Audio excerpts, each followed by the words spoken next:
기도하겠습니다. 아버지 하나님, 주님의 은혜를 진심으로 감사를 드립니다.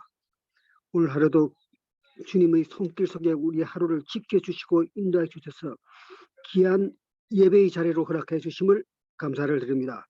늘 수고하고 무거운 힘진 자를 다 내게 오라고 주님께서 말씀하셨듯이 우리의 모든 짐을 오늘도 주님께 맡기며 우리에게는 성령 충만한 삶 속에 우리 삶의 언약의 예정길 속에 허락하고 하나님을 만나는 귀한 시간 되게 주님 도와 주시옵소서. 기도를 알게 하시고 기도의 비밀을 깨닫게 허락하셨사오니 오늘도 우리의 기도의 자리에서 늘 성령으로 충만케 허락하셔서 이 귀한 시간이 헛된 시간이 되지 않도록 우리 말씀을 전하는 목사님 위에 또 참석하는 모든 우리 교구 식구들 위에 더 능력으로 붙잡아 주시옵소서. 이 세상 속에 우리가 늘 그 가지에 붙어 있을 때 열매를 맺힌다고 하셨사오니 늘 우리는 우리 삶을 뒤돌아보며 말씀 앞에 굳건히 설 수 있는 죄를 되게 도와주시옵소서. 오늘도 귀한 하루의 일과를 마치게 해주시고 이 속에 예배를 허락해 주시사니 충분한 남을 만큼 귀한 은혜를 주실 줄 믿사오며 사랑이 많으신 예수 그리스도 이름으로 기도드리옵나이다. 아멘.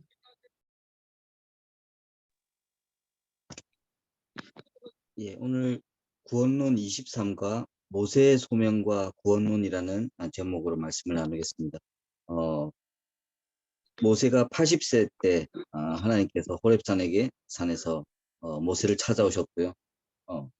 그러니까 잘 알다시피 모세의 그 파란만장한 인생 가운데 또 지금은 그때 하나님 만났을 때는 나이도 그렇고 자기 형편도 그렇고 여러 가지 연약함 속에 있을 때 말하자면 인간적으로는 아무 희망도 없을 만큼 연약할 때 하나님께서 모세를 찾아오셨죠. 그리고 이 하나님을 만나는 시간표는 그런 우리 뭐 나이라든지 형편이라든지 능력이라는 것은 우리의 기준일 뿐이고요. 또 우리의 한계일 뿐이고, 근데 뭐 개인에게는 그것이 뭐 가장 사실은 중요한 부분이지 않습니까? 가장 큰 영향력을 미치는 부분이고, 하지만 그것은 우리의 기준이었고 우리의 현실인 부분이었지, 하나님께서 새롭게 시작하는 시간표는 얼마든지 새로운 시작이 되는 시간표였습니다. 그래서 하나님께서 함께 하실 때 우리에게 분명한 소명이 생긴다면 그것은 우리에게 늘 우리의 모든 것을 넘어설 수 있는 새로운 시작을 주는 완전한 시작이 되는 것이고요. 또 재창조의 시작이 되는 것이고, 지금까지 우리의 삶과 완전히 어떻게 보면 다른 방향과 실제적인 역사가 있어야 되는 그런 시작이 필요한 것입니다. 저와 여러분들이 우리가 귀한 사명과 소명과 사명 속에서 인도를 받아오고 있는데요. 하지만 우리도 여러 가지 현실과 여러 가지 한계들 속에 있을 수밖에 없습니다. 하지만 여기서 우리가 어떤 진짜 새로운 소명을 다시 한번 회복하는가가 중요한 것이고요. 이 모세에게 소명을 주셨던 그 가장 큰 내용도 구원 안에 있었습니다. 이 구원이 축복이 전달이 돼야 되겠습니다. 우리가 만약에 진짜 하나님을 제대로 만나게 되고 또 제대로 알게 된다면요, 진짜 우리가 인본주의 쓸 일, 불건전한 신비주의로 빠질 일이 없다고 저는 생각합니다.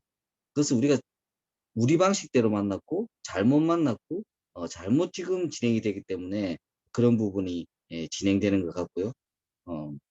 우리가 진짜 하나님의 권능을 알게 된다면 우리가 쓰는 인본주의가 얼마나 임시방편적이고 얼마나 우리 한계에서 보는 것이고, 만약에 뭐 해결하는 방법으로 따지자면요, 우리의 인본주의는 그냥 궁여지책밖에 안 되는 것 같아요. 막 겨우겨우 만들어내는 억지로 모면하기 위한 이런 것밖에 되지 않는 것이고, 왜냐하면 하나님의 주권과 하나님의 권능을 우리가 알기 시작한다면 사실은 인본주의가 들어갈 수밖에 없겠죠. 그리고 신비주의도 마찬가지입니다. 진짜 믿음이 약할수록 아니면 모든 거를 막 증거를 체험으로 잡으려는 사람일수록 그런 신비적인 체험으로 또 신비적인 증거를 갖기 원하시겠는데요. 우리가 잘 생각해 보면 하나님이 지금 이 우주 만물을 창조하시고 우리 모든 것을 지금 가장 정확하게 인도해 가시면서 그 안에 어마어마한 과학과 어마어마한, 어떻게 보면 우리 과학기술과 의학기술이 더 발달하면 발달할수록 이게 창조자가 어떤 기술자들은 창조자라고 말하지 않겠지만요. 어떤 내용이 우리 몸 안에 있는지에 대한 인체의 신비나 이런 것들은 끝이 없이 나오고 있지 않습니까? 그런 것처럼 하나님께서 우리에게 신비로 만약에 접근한다면 신비라는 것도 관점의 차이겠죠. 우리 관점에서는 모든 게 너무너무 신비할 수밖에 없습니다. 그래서 하나님께서는 우리에게 신비로 접근하기 원하시는 것이 아니라 그래서 가장 언약이라는 예수 그리스도의 언약이라는 가장 간단하고도 진짜 심플하게 우리에게 그 축복을 전달해 주신 것입니다. 왜냐하면 하나님께서 한번 신비하게 이것을 진행하기 시작하면요. 우리가 감당도 할 수 없을 만큼 날마다 신비에 도취되고 압도되겠죠. 그래서 하나님께서는 이미 존재 자체가 스스로 있는 자이시며 우리 그 권능과 그 주권은 우리가 아무리 상상을 하고 상상을 하고 한다 한들 그 이상에 있기 때문에 그래서 신비로 우리에게 접근하시는 것이 아니라 가장 우리에게 주시는 언약으로 그 말씀으로 우리에게 접근하는 것입니다. 그런 신비로 접근하는 어 세력일수록 신비를 가지고 힘을 행사할수록 그거 제일 많이 볼 수 있는 게 무속 현장이고요. 그거 제일 많이 볼 수 있는 게 세상의 현장이고 그거 제일 많이 볼 수 있는 게 세상의 권력이고 그렇습니다. 힘을 어떻게 보면 어떻게 하면 힘을 남용하고 오용하고 아니면 힘을 통해서 또 여러 가지 능력을 통해서 그걸 가지고 막 압도하려는 그것이 없는 사람이라든지 연약한 사람한테 신비로울 수밖에 없기까지 느껴질 수밖에 없겠지만요. 그런 것처럼 하나님께서는 선하고 가장 능력이 있었지만 가장 선하시기 때문에 우리에게도 신비적인 물론 우리 한계를 넘어서 여러 가지 사건 가운데 성경 가운데 여러 가지 사건도 우리가 지금 생각하면 진짜 신비하다고 '이게 과연 사실일까? 아니면 성경에서 뭐 어떤 비유일까? 아니면 뭐 이야기일까?' 할 정도로 여러 가지 신비한 일이 있겠죠. 필요에 따라서 그 신비를 한 일도 이정표적으로 하실 일이 있으시겠죠. 홍해가 갈라진다든지 뭐 해가 멈춘다든지 막 여러 가지 비가 막 이해할 수도 없게 비가 내린다든지 노아의 방주 때처럼요. 지금도 과학자들은 왜 우주에 여러 가지 어 행성이 있지만 지구라는 행성 가운데 이거 뭐 공기와 이런 것도 있는 것도 신기한데 왜 이렇게 바닷물이만큼 이만큼 물이 있을 수 있는지를 어떤 과학자도 제대로 해석하는 사람이 없습니다. 그런 것처럼 하나님께서 여러 가지 연결 속에서 가장 사실적으로 이걸 움직여 나가고 계신데요. 그런 것들이 어 우리 입장에서는 굉장히 신비하게 진행될 수도 있겠지만 하나님은 그것도 자세히 보면 이 언약을 유지하고 성취해 가는 과정 가운데 가장 이정표를 세울 때마다 그런 걸 보이셨어요. 그렇기 때문에 우리는 더 완전한 언약을 갖고 있기 때문에 그 이전의 신비에 계속 매달리거나 신비를 통해서 뭘 확인하려거나 신비한 것을 통해서 능력을 회복하려는 노력들은 전혀 할 필요가 없는 것이죠. 그래서 우리가 예전에 뭐 불 받고 기도하고 위에 가서 막 산기도 하고 이러면서 여러 가지를 막 체험하기 위해서 그런 흐름도 이제 많이 지나갔지만 그런 부분도 사실은 언약이 더 약하기 때문에 진짜 소명과 진짜 하나님의 구원의 축복을 그걸 붙잡지 못했기 때문에 저는 그런 부분이 더 빠질 수밖에 없었거든요. 그런 것처럼 이제는 어 정말 하나님께서 주신 이 소명을 우리는 완전히 회복하고 이것이 지금은 뭐 미신이 하나님의 신비함은 사실은 지금 아무리 미신이 없다고 미신이 사라지고 뭐 과학과 기술이 발달한 어 시대라고 하지만요. 지금 우주 시대가 더 개막이 돼요. 그러면 더 신비한 것도 있습니다. 그렇게 발달했는데도 세균 하나, 바이러스 하나 제대로 우리가 아직까지는 해결을 못 해 가지고 전 세계가 셧다운 문을 닫는 이런 상황에서 그런 데서 또 그 뒤로는 지난주에 말씀 나눴던 유대인은 또 보이지 않게 세상을 장악하고 있고 어떻게 보면 우리에게 주신 언약이 지금 이때 모세가 막연하게 받았던 것보다 우리는 더 정확하게 이걸 볼 수밖에 없습니다. 왜냐하면 이것을 영적인 눈을 뜨고 보고 또 진짜 영적인 눈을 뜨고 이 보이는 거 이전에 본질적으로 그 흑암의 배경과 흐름 속에 보고 있으면 우리에게 주신 언약이 얼마만큼 중요한 것이며 또 성경에 지금 이 구약 시대와 신약 통해서 하나님께서 성취하신 이 언약이 얼마만큼 지금도 우리에게 예 사실적으로 또 가장 필요하게 적용됐는지 알 수가 있는 것입니다. 그래서 우리가 모세의 그 소명의 시간표를 보면서 우리의 소명을 확인해야 되겠고 거기서 가장 중요한 것이 구원이었다는 사실을 다시 한번 확인해야 되겠습니다. 그랬을 때 어 우리 전도자들은 모세처럼 하나님의 역사를 누려야 된다고 말씀하고 있습니다. 창세기 3장 1절에서 8절 말씀이 호렙산에서 하나님께서 모세를 찾아오는 가장 중요한 장면이겠죠. 그것도 불꽃 가운데 오셨다고 말씀, 불꽃 가운데 오셨고요. 3장 2절에 보면 떨기나무에서 타고 있는데 막상 떨기나무는 불로 임하였는데 떨기나무는 타지 않는. 그러니까 이거 자체도 보면 우리 눈에는 굉장히 신비한 거잖아요. 그러니까 하나님께서 하나님의 신비함이라는 것은 우리는 이것만 봐도 굉장히 신비하죠. 왜냐하면 불은 활활 타는데 떨기나무는 타지 않는다. 이런 것들을만 봐도 우리가 지금도 어떤 자연의 법칙을 대도 이건 설명할 수 없는 일이잖아요. 그러니까 이런 것들이 우리에게는 신비인데 하나님의 입장에서는 아무 신비가 아닙니다. 그런 것처럼 하나님의 이 능력의 차이와 관점의 차이이기 때문에 이 능력을 가지고 우리에게 찾아오신 것이고요. 그때 하나님의 계획이 무엇인가? 우리를 통하여서 하나님께서 그 신비함과 그 능력을 가진 하나님께서 우리 연약한 인간을 가지고 뭘 그 신비함을 얼마만큼 설명하고 이런 것이 아니라 하나님께서 어 예비하신 그 언약을 완성해 가는 것. 거기에 우리 인생이 연결되고 거기에 모세가 아무리 나이가 들었던 왕궁에서 쫓겨나서 있던 그런 거랑 상관없이 그 일에 쓰임 받는 그 하나님의 계획 속으로 들어가는 것이 가장 중요한 시작이 된 것이었습니다. 그래서 우리 인생에서도 이것이 가장 큰 사건이 돼야 되겠고요. 가장 변화의 사건이 돼야 되겠고, 그리고 이것이 소명을 제대로 우리가 회복했다면 실제적인 변화가, 실제적인 역사가 일어나는 시간표가 돼야 되겠습니다. 지금 우리 언약의 여정 가운데 지금 우리가 복음을 새롭게 회복하고 또 여러 가지 훈련 가운데 또 여러 가지 응답이 있었지만요. 하지만 이 소명 속으로 우리가 지금 그 시작이 이 소명과 이 호렙산에서의 하나님과 함께 하심의 체험이었다면 그 그리스도의 언약을 가지고 우리는 날마다 사실적인 응답이 있어야 되는 것이고 그 응답의 가장 시작과 가장 내용은 구원 속에 있는 것입니다. 여기에서 하나님께서 신을 벗으라고 했던 마음은 이 복음에 대한 경외와 하나님에 대한 경외와 그리고 그 거룩함의 가치를 우리가 아는 것이고요. 그리고 우리의 모습을 내려놓으라는 어, 하나님의 말씀이 되는 것이죠. 우리의 보잘것없는 여러 가지를 내려놓고 어, 요즘 세대도 보면요. 여성분들도 보면 굉장히 구두 같은 거에 막 이렇게 신경을 많이 쓰고 특별히 막 명품이면 다 비싸지만 명품 구두 같은 것도 굉장히 비싸더라고요.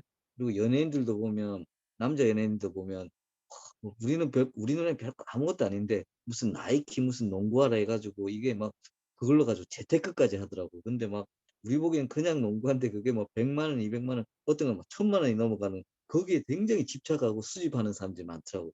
그래서 제가 '왜 그렇게 신발에 예 저렇게 집착하고 그럴까?'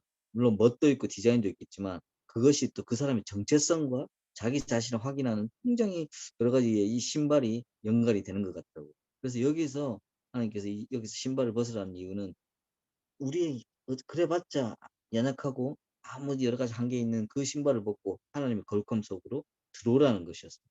그것처럼 우리 좀 모든 전도자들이 정말 하나님의 어마어마한 능력과 그 어 권능 속에 하지만 그 능력과 권능 속에 하나님께서 우리에게 원하시는 건 다른 것이 아닙니다. 하나님께서 완성해 나갈 구원 사역 그리고 지금은 예수 그리스도로 완성하신 그 언약이 계속적으로 진행되는 이 시간표 속에 우리가 들어오라는 것이고 그 안에서 우리의 모습을 내려놓는 그 시간표가 중요하겠습니다. 어 두 번째 사도행전 9장 1 절에서 9 절은 우리가 잘 아는 사울이 다메섹에서 예수님을 만나는 그 시간표죠. 어 9장 9 절에 보면 이 예수님의 음성을 듣고 들었던 이 사울이 이제 바울이 되기까지 사흘 동안 보지 못하고 먹지도 마시지도 못했다고 말씀에 이제 기록하고 있는데요. 이것이야말로 저는 처음에 굉장히 의아한 부분이었습니다. 왜냐하면 이게 이거야말로 제가 이런 양상과 이렇게 어떤 신이 임하는 게 진짜 무속인들 귀신이 임할 때 막 말하자면 우리가 신병 걸렸을 때 막 이럴 때 그러니까 강압적으로 원래 워낙 귀신은 강압적으로 움직이니까요.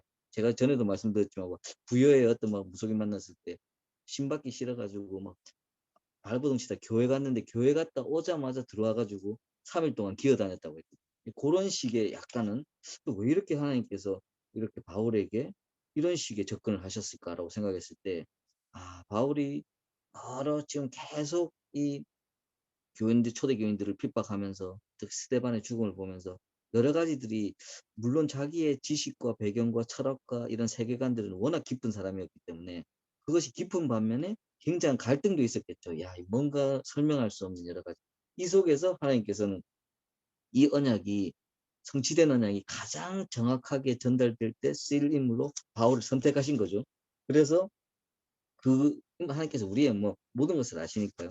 이랬기 때문에 바울에게 이만큼 강압적으로 임하셨죠. 그렇지만 이 강압적인 또 우리 막 연약한 인생으로 느끼기에는 굉장히 그거는 또 얼마나 신비한 체험입니까. 우리가 3일 동안 보지도 못하고 먹지도 마시지도 못하는 이 체험만 해도 굉장히 신비한 체험일 텐데 바울은 이 체험을 통하여서 '아 하나님이 너무 신비하시다.' 이걸로 끝난 것이 아니라 모든 지식과 배경과 자기의 철학과 세계관과 인생관에 예수가 그리스도라는 그 언약이 가장 확립되게 서는 시간표였고 이 짧은 시간 동안 가장 그것이 안전하게 서는 시간표였습니다. 그래서 신비한 체험은 체험이었지만 그것은 아무 중요한 것이 아니었고요. 우리는 여러 교인들 중에 아직까지 자기가 막 걸었던 신비한 체험 뭐 어떻게 회복하시고 이런 거에 계속 매인 것 같이 좀 계속 간증하고 이런 분들도 많이 계시잖아요. 근데 바울은 이 부분에서 그 시간을 통해서 가장 예수가 그리스도라는 이 언약이 가장 사실적으로 그리고 구약 전체가 완전히 성취되는 일이고 이것이 가장 정확하게 전달되는데 쓰임받는 인물로 세움받는 시간표였습니다. 그런 것처럼 우리가 우리의 담의색이 정말 우리 언약의 여정 가운데 가장 회복되었을 때 우리는 이 시간표 이후에 날마다 이 언약이 사실적으로 보여야 되고 가장 정확하게 보여야 되고 이 여정 가운데 이것이 흔들리거나 이런 것이 아니라 우리의 뭐 연약함 때문에 그 부분에 어 회복하기 위해서 우리가 잡힌 바 된 예수 그리스도라는 그것을 쫓아가는 그 시간표는 있겠지만 이것에 흔들림 없이 이 부분에 축복을 누려야 되겠습니다. 그랬을 때 우리 전도자의 자세가 어때야 되나고 나오는데요. 출애굽기 3장 8 절에 평생 소원의 해답. 어 출애굽기 3장 8 절은 하나님께서 애굽인의 손에서 건져내고 그들을 그 땅에서 인도해내고 젖과 꿀이 흐르는 가나안 땅으로 들어가라는 이 말씀이 있는 것인데요. 우리가 다시 단순히 불신자를 전도해 가지고 잘 먹고 잘 살게 한다는 그 뜻이 아닙니다. 이것은 하나님께서 우리에게 완전히 붙잡힌 것에 대한 것을 해방을 말하고 있는 것이고요. 우리에게 주신 완전한 생명, 구원에 대해서 말하고 계신 것입니다. 그때 출애굽할 때는 그냥 애굽의 손에서 건져내 가지고 가나안 땅으로 들어가는 이것들이 그 민족에게 가장 중요하게 보였겠지만 하나님께서는 이 사건을 통해서 정말 어 흑암에서 우리를 건져내시고 참 생명을 주시며 예비된 하나님의 나라를 보이는 인도하시는 그것을 설명하기 위해서 이 부분을 예비하셨고 성취하셨죠. 그랬을 때 우리의 모든 문제의 답이 이 안에 있다는 것을 우리가 발견해야 되겠고요. 모든 문제의 해답이라고 해서 우리는 구체적인 답을 가지고 막 이게 복음이 모든 구체적인 답이라고 어 착각하기도 하는데요. 물론 그런 부분에도 있을 수 있습니다. 모든 세밀하게 하나님께서 인도하시는 부분이고. 저는 뭐 기도 응답을 뭐 2만 번 받은 3만 번 받은 뭐 조지 뮬러의 기도 뭐 이런 부분도 우리 뭐 기도하는 사람들 입장에서는 뭐 중요하게 생각하고 이런데 저는 어떤 면에서는 그것은 가장 낮은 수준의 기도 응답이라고 생각합니다. 왜냐면 하나님께서는 완전 가장 크고 중요한 응답을 주셨기 때문인 것이죠. 그렇기 때문에 모든 문제의 해답이 작은 모든 사소한 부분의 문제의 해답일 수도 있겠지만 가장 중요하고 가장 큰 문제에 대한 답을 주셨기 때문에 우리에게 모든 문제의 답이 될 수 있는 것이죠. 어 우리가 뭐 예를 들어서 우리는 지금 뭐 이번에 난방비 때문에 힘들고 뭐 때문에도 힘들고 경제도 힘들고 요즘 정치 때문에 이러저러니까 힘들고 내 개인적으로도 힘든 것도 있을 수가 있겠죠. 그런데 지금 우리 뉴스만 틀면 나오는 튀르키예 이제 터키로 이제 튀르키예라고 그러는데 지금 지진 나 가지고 몇 명이 죽었다고 합니다. 지금 분명히 확인된 것만 해도 9천 명 이상인데 지금 이제 10,000명 이상 10,000명 이상 사망했을 확률이 거의 뭐 확실시 되고 있던데 이런 사건 앞에서 난방비다 뭐다 비교할 수가 없잖아요. 근데 제가 무슨 말씀을 드리냐면 진짜 큰 문제에 대해서는 우리가 지금 다 무슨 문제 해결돼야 돼 이런 부분들이 굉장히 의미가 없을 수 있습니다. 그래서 하나님께서는 어떤 문제에 어떤 답을 주셨는지에 대한 우리 참 기준이 잘 서야 되겠고요. 이 가장 중요한 문제에 가장 핵심적인 문제에 가장 완전한 답을 주셨기 때문에 이것이 모든 문제의 해답이 되는, 그러니까 모든 일보다 가장 중요하기 때문에 이것이 답인데, 희한하게도 복음의 예 축복 중에 하나는 이 답을 우리가 굳세게 잡고 있을 때 아까 말하는 모든 문제에 대한 답도 가장 하나님께서 선한 것으로 해결해 나가는, 그래서 야 하나님의 나라가 이렇게 정확하고도 완전하다는 것을 느낄 수가 있는 것이죠. 이 부분에 대한 축복을 우리가 놓치지 말아야 되겠고요. 그것이 항상 기억하는 보아, 이것에 대한 가치를 잘 아는, 정말 누리고 있는 전도자로 우리가 서야 되겠습니다. 그랬을 때 그것이 우리의 자세인 것이고, 하나님께서 우리에게 다른 자세를 요구한 것이 아닙니다. 이 축복이 얼마나 중요한지 알고, 이것이 이 보아를 알고, 또 어떤 문제를 때문에 어떤 답을 주셨는지에 대한 눈을 열고 있고, 또 이것을 얼마나 너를 가치 있게 생각하면서 누리고 있는가가 중요한 것입니다. 이랬을 때 우리를 가지고 전도자의 목적은 출애굽기 3장 18절에 애굽 왕에게 히브리 사람의 하나님 여호와께서 임하셨기 때문에 여호와께 제사를 드리러 사흘 길을 광야를 갈 것이라고 말하라고 하셨는데, 이것이 어 우리가 복음 있는 우리에게는 정말 구원받은 하나님의 나라가 임하였고, 이것을 누리는 시작이 되는 것을 말하고 계시는 것이고요. 그 당시에는 그냥 잠시 출 애굽을 빠져나가기 위해서 사흘 동안 광야에 가서 예배드린다고 하는 것 핑계였지만, 이것은 지금 우리에게는 완전한 언약을 날마다 누릴 수 있는 참 예배, 또 참 구원의 축복을 누리는 이 이것을 전달하기 위한 우리의 정말 인생과 모든 삶 소명의 방향이 되는 것입니다.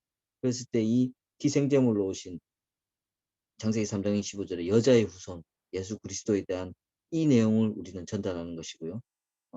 이것이 가장 완전한 것이고 가장 정확한 것이기 때문에, 그래서 바울이 이 부분에 대한 예수가 그리스도라는 사실을 가장 정확하게 또 가장 영향력 있게 전달했던 것이지 않습니까?